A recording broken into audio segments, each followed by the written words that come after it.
வெண்ணிலாவே வாடாத பூவே என் வாழ்வில் மீண்டும்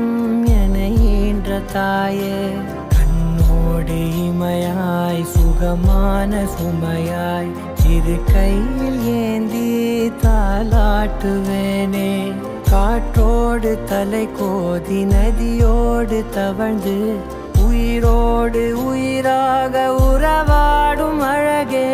பனியோடு விளையாடி மலரூஞ்சலாடி தரை வந்து தமிழ் பேசும் இரு கால் வெண்ணிலவே சிறகாக உன்னை நான் ஏந்தி செல்வேன் சினுங்காமல் உன்னை நான் பார்த்து கொள்வேன் ஒரு கோடி இன்பங்கள் உன்னை பார்த்த நொடியில் நான் வாழும் நாள் மட்டும் நீ எந்த மடியில் உன்னை ஈன்ற பொழுதிங்கு கடவுள் தன் முகம் பார்த்த பொழுது உன் பாதம் தொழுது